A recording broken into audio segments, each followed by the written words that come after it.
Barbie versus Oppenheimer.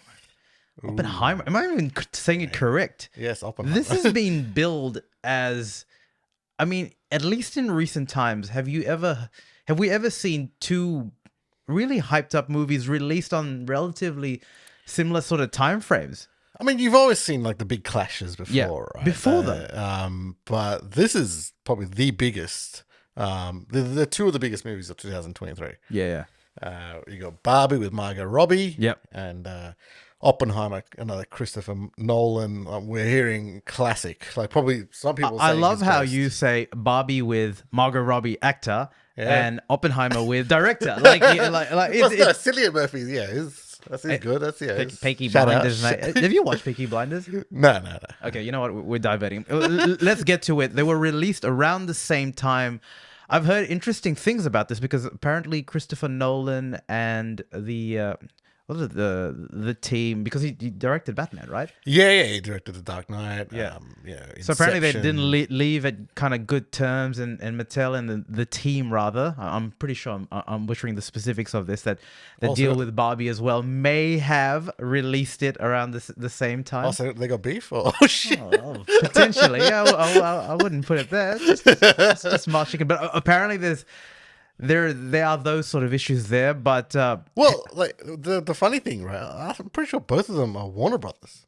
That's what I meant. Because of the Warner Brother connection with Christopher Nolan. Let's just say that Nolan within the Dark Knight franchise didn't really leave on the best terms. So potentially, if we're starting, you know what it also is with Warner Brothers. So I mean, last year, Warner Brothers.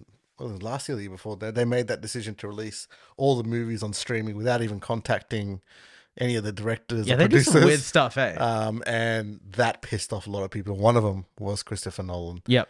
And yeah, he didn't really like that. He was one of the big sort of vocal people at that time saying, why did Warner Brothers do this? So, I mean, we'll see, like, in terms of box. I reckon, obviously, Barbie's going to have a bigger box office potential. Yeah, it's got more of that mass appeal. But the hype on Oppenheimer is unlike. I've been hearing this is like the best movie ever. Like, narrative. I've been hearing things like, this is Nolan's best ever film. It's one of the best films ever made. Yeah, I've definitely been hearing that stuff like that, and like it's. I'm watching it tomorrow, so whatever this podcast comes out, but like I'm watching it tomorrow. I'm just like pretty hyped about it. I mean, another fact, you know me, mate. I watch these type of movies first day, first session, mate. It was all sold out for like 2-3 days. Thursday, Friday, even like today's Saturday, it's sold out. So it's interesting you say that, because I think as a marketer, because we're both in that sort of space, both of these films have had really good marketing campaigns. Let's talk about Barbie specifically, because as a marketer, we've seen the pink army, the phenomenon. It's everywhere. The integrations of pink basketball courts, pink everything. I think you can't go on social media and not see something there. The social media campaign for Barbie, I think, is next level. Yeah, for sure. Everything they've done, everything in terms of they've got a trending like song. Yeah, up there in the trending charts of of Instagram Reels and TikToks. Hold up, why am I getting targeted for Barbie on my TikTok? Like, you gotta check your targeting, man. That makes no sense. But yeah, I'm getting it too. Yeah, man. It's that's what I'm saying. Like, it's not that. This is the thing with marketing, right? You've seen marketing evolve. It can't just be that you put out, your ad and you put it sponsored on TikTok and Reel, and it's an ad, and you gotta think a bit more different. You gotta be a bit more deeper than that. You gotta really get like a trend going. Yeah, you've really got to get like a dance going. Something that's different from the norm. You can't just be selling anymore. Yeah, marketing's changed. Yeah, especially movie marketing, and like. I really do like I'll probably watch Barbie later, but like I respect the marketing. That's like next level. I've seen it everywhere, and like look, we're not the target audience, right? But interesting you say that. Who do you think is the target audience for Barbie? I've seen a lot of females and girls. Girls' nights. Yep. Do you think it's a children's film? No. Okay, but you know that for a fact, or you've been told that? From what I can tell from What, the based on the marketing. trailer? You've seen the trailer, Yeah, the right? trailer. I mean, So from the trailer, do you get that it's not a kid's film? yes, I get that. Okay, Right, and yeah. to me, it's also the caliber of talent involved. So Okay, hold on. Margot Robbie, Okay, Ryan so what Gosling. if you think if it was Zendaya, you would have said it's a kid's like? Yes. Really? Yes. You go against Zendaya, man. You gotta support the ethics, man. Bro, what is this thing about Zendaya being mid? I've seen it online, man. Even actually, I saw Okay. the news today. Yeah. Margot Robbie. There's like Yeah, something I've heard online this about shit. her being mid. Like, dude, in what Okay. world is Margot Robbie mid? All right, number one. Okay, public service Yeah, announcements. public service. for Then you. I'll do the public service announcement. Oh, shit. Margot Robbie is hot. Is one of our best exports from Australia. You're not mid. That's it. I mean, when did mid become a term? I hate these new fucking. It makes me feel old. Oh shit! It makes me feel old. No. But like, it's. I mean, I don't know what universe you think Margot Robbie's mid. Okay, you know what? We've gone on a tangent here, but let's pull it back. The target market, right? I think Barbie. You're right, and the reason I say this is I have a mate. He's a dad. Yeah. He took his daughter to watch Barbie, and he was surprised that it, quote and unquote, was not a kids show. I'm like, dude, did you see the trailer? Did you see who they have? Yeah. Surely you would have got it.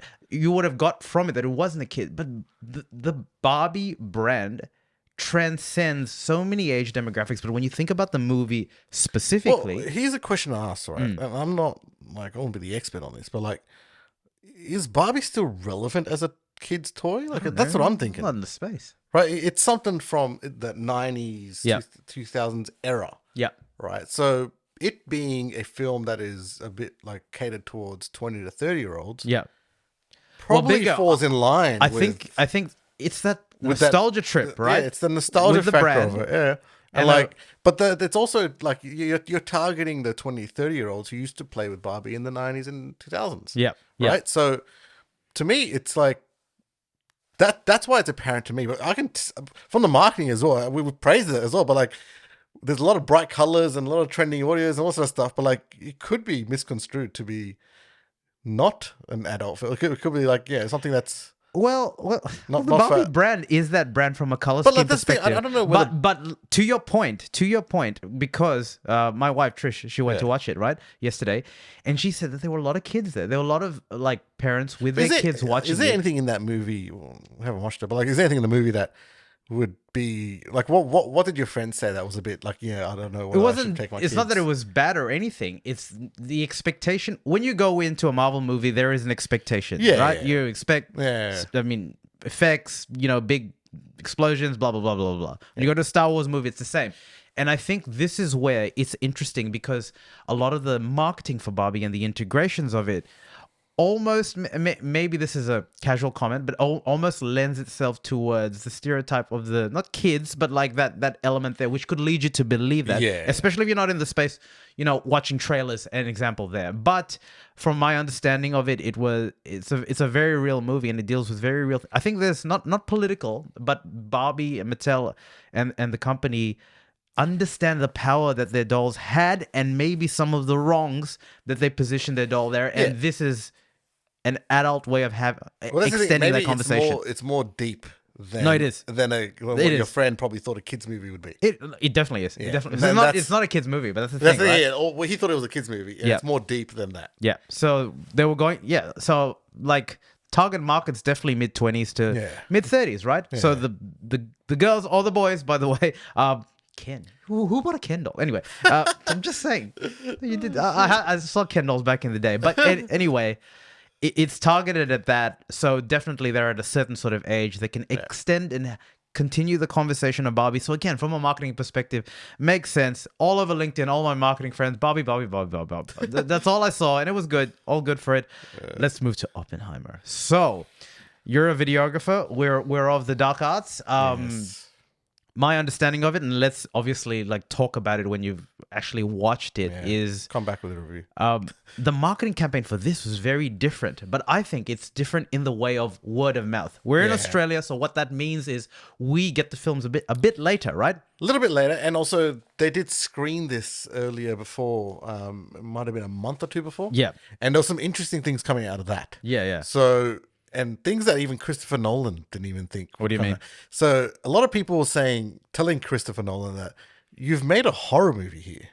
Like, you don't know it, but you actually made a horror movie here. Pertaining to what the Like, in terms of how it's shot? how it's shot, but also what the subject matter is and everything. Mm. And like, I think it's like yeah, that's actually true. Yeah. He actually said it himself. He's like, yeah, I can see this as a horror movie. Yeah. I was like, Yeah. whoa. I was like, to me, that sounds very interesting. Well, I love that he said, I can see this, which Yeah. means in his perspective, it's not necessarily how he views Yeah, how it, he but he views can it. appreciate that the interpretation from the audience can be that. And I think that's a mark of a really good movie. Yeah, and from what I hear, because Nolan has a lot of like in the past, there's a lot of problems with sound design. Yeah. A lot of people have complained about Bane's voice, like Yeah, in yeah. Batman and Wasn't stuff that in deliberate, though? Tenet, and like it's for him, it's deliberate. But Yeah. then when he does these screenings, people are like, I can't hear what Bane's saying. And then Yeah. he has to begrudgingly go back and change it. But from what I hear from Oh, this sorry. one, These are screenings before it gets released to mass. Yeah. and then like from what I hear about this, the sound is incredible. yeah. Like it's something that moves you. I've heard that too. I've Trish heard, said like- the same thing. Yeah, it's man. to Tell me this. When's the last time you went to to the movies and watched a movie, name me a name, and came back saying the sound was almost the best part of it? Can you, when? Can you think? Top Gun Maverick, actually. Really? Yes. No. So love fucking I Tom watched Cruise, that. So you guys probably know Atmos, Dolby Atmos, Yeah, of right? course, It's yeah, been yeah. in cinemas Yeah. for a while now. But with that comes a lot of challenges in mixing and mastering Of course, yeah, the yeah. track, right? A lot of films don't get it right. They just Yep. do whatever and just like, put it to every speaker. But why I thought Maverick did it well is Mm. that it really mastered the positioning of the sound. Yeah, yeah. And that's why it won an Oscar for it. Okay, yes, for the audio engineering component of it, right? because like it was different to Okay, any but tell other me this: movie. a movie such as Top Gun can do that because the nature of the topic, Yeah. meaning fighter jets, whoosh, like you get Yeah. all that, right? But sorry, what I'm more saying is more like suspenseful music and being able to build that. When's the Yeah. last film that you like that? Not the FX, like the actual The music itself, composition. Like when you get yeah. what's the guy's name? Hans Zimmer. Hans Yeah. Zimmer, I like think he that did- sort of stuff. I think he did Oppenheimer, actually, Hans Zimmer. So, yeah. Of course.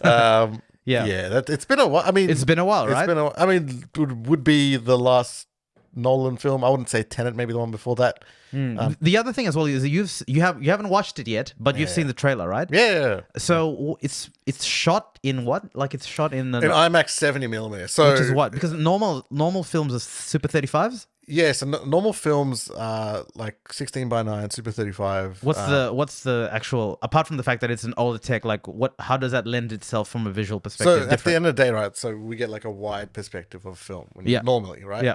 What 70mm does, it adds that like it makes it like a square for IMAX screens, so you Okay. can see more of like From the top height? and the bottom. Yeah. Yeah, from a height perspective. Yeah. And I'm guessing there is a point to doing that because Nolan wants to show the scale, I guess, of something like an atomic bomb Yep. going off, and Yep. you need to have that big sort of Yep. and like. Unfortunately, our IMAX here in Sydney isn't done yet. Isn't ready. Man, how good is that? That thing looks the bomb. It's the building looks nice, looks- but it's been in hell for a while now. But I think Hey, it's we'll getting. see. I think a couple of months left until it's We'll finished. That's see. what I'm here. But like, I mean, that would be a perfect. I might even rewatch this if it's still playing in IMAX because Yeah. Nolan wants you to watch this in the biggest and the best screen possible. Yep. With the best sound and, yeah, I mean, like, IMAX cameras are sort of. I mean, all of Marvel movies are now shot with IMAX cameras. Yeah, you can go right. on Disney Plus, right, and you can see all the Marvel movies, but you can also see the IMAX versions of them as well. Yeah. So they're all shot in that, and it really does like suck you in a bit more into it. Yeah. Of course. Of course. And I like so yeah. We were saying we don't have it here in Sydny, but we had some like our IMAX is under construction, but there Yeah. was some IMAX screens actually part of an event cinemas in Entertainment Yeah, I Quarter for a remember little that. while, right? Yeah, for a little while. That's where I watched in Avengers Infinity War, and that was all shot in IMAX. And that looked incredible. Mm. Like, it really did. Like, when you're in front of that screen, it just feels like everything goes away. Oh, it You're immerses just like you in in that it. world. It definitely immerses you in it. So, yeah, I mean, this will definitely be one of them. If it's still playing to be They'll bring it. They'll bring it.